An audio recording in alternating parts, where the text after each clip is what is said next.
I am with Karen Justice, a co author of Widows Among Us. You may remember we talked with Karen back in the summer, I think it was. You were raising money for water for Kenya, and Yeah, she is back. You guys had been working on the book for a long time, and I believe you have two other co authors. Is that correct? that's correct. Awesome. Rebecca and another Karen. So she's 6'1", I'm 5 foot barely. So Rebecca and the two Karens, tall Karen and short Karen. I love it. I love it. Well, welcome to Good Morning, Frederick, again. And I'm Thank you. excited to talk with you about this book that I know you've worked very hard on. Widows Among Us is now available for sale. Tell me your journey in coming together to write this book and kind of where it started. Well, Karen and I met each other through the Women's Business Network. And Rebecca LaChance was a friend of a friend and a former customer of my sister, and somebody I always wanted to meet. I decided to return to Morocco and I put something on Facebook about I'm here, I'm looking at some things for the next trip. If you're interested in going, please go. Please let me know. Karen and her husband joined me, and Rebecca joined me without her husband. He doesn't like to he didn't like to travel, and so we had an exciting experience in a Moroccan hammam. You have to read the book; it's too long a story. And then Rebecca was widowed. So that was in April of 2019. COVID hit. Rebecca's husband was having health problems, refused to go to the hospital because of COVID. He passed away in March of 2020, and we tried to support her in the midst of COVID.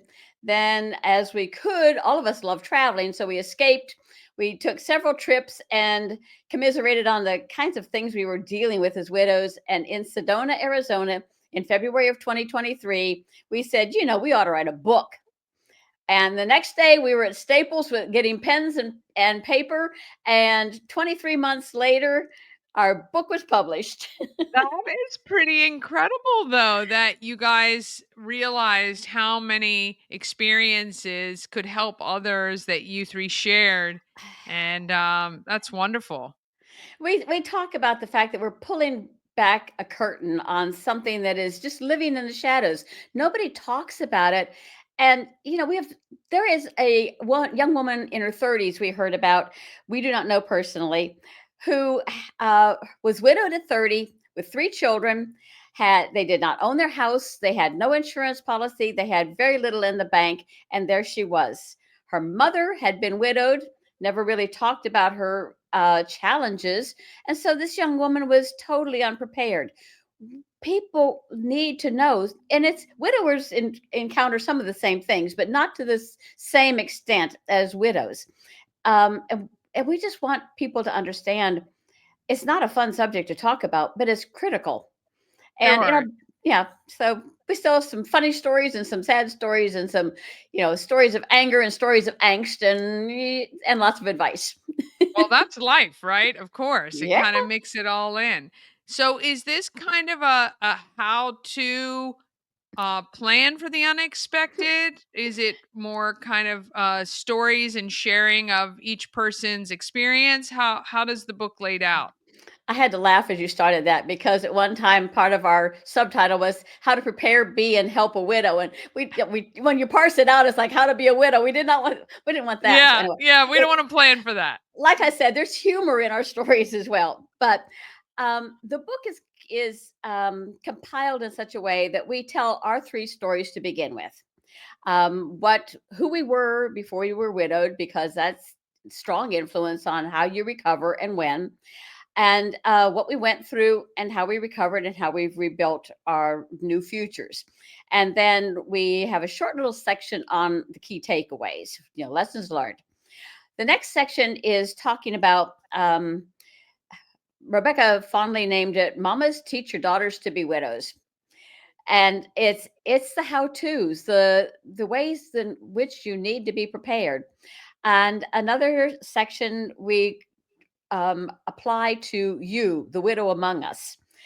We know from experience and from talking to other widows, because we surveyed a lot of widows in writing this book, that women are not going to be ready to read this book when they're new widows. This is not a book you buy for a new widow. This is a book you buy for a married woman who needs to know all these things before the horrible experience arrives on her doorstep. Right. So but that's why we want to have that section and explain the challenges, from brain fog to guilt to confusion to frustration to anger, all the challenges, 400 to 500 hours worth of paperwork after your spouse dies.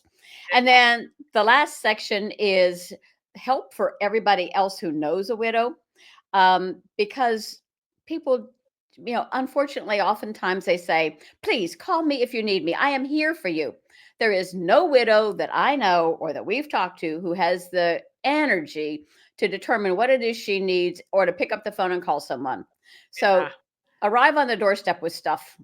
Someone once told me that actually, even when somebody's ill, when something happens, that you just show up and do it. You force yourself on people. And I have to say, even personally, obviously, I didn't have a tragedy like a spouse passing away, but even being ill, and a lot of people said those words, and I knew in their hearts they were being genuine and supportive. And I was, of course, saying, I said, oh, I'm good and I'm okay. But the ones that just showed up, or Yeah. just sent something, or did that, it took that decision off of me, and it was beautiful. And most people just dropped and went. They didn't even want to see, which was great, because I wasn't like in the capacity to have visitors or any of that. But I do 100% now know that if I anyone else is in that way, I will 100% just do.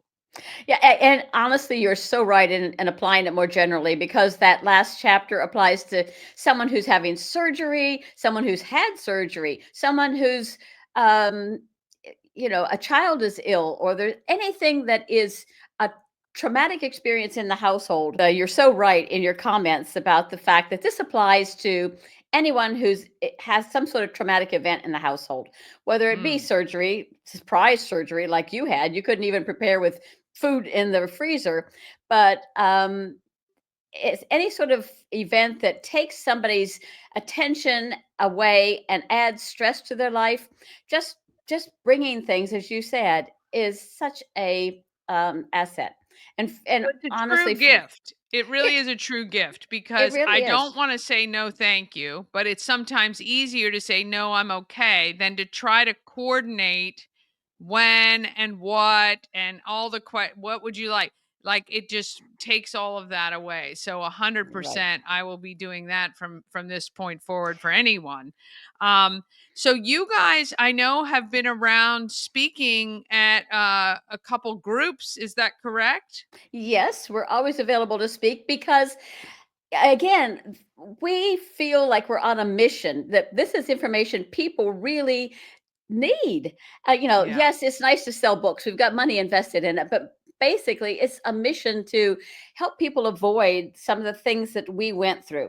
So we've spoken to Rotary groups, we've spoken to Wish. We're doing another presentation with Wish in a couple weeks, and we've spoken at elder care centers.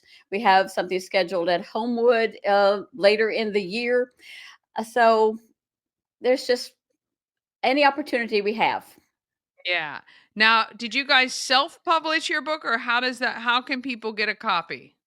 You can get a copy. Right now, Curious Iguana has a couple copies here in town. Shop locally. Nice. They put a couple books on the shelf, so please go buy them so that they will. Yes, yes, and Be, support local yes, writer, exactly. local business. Love it.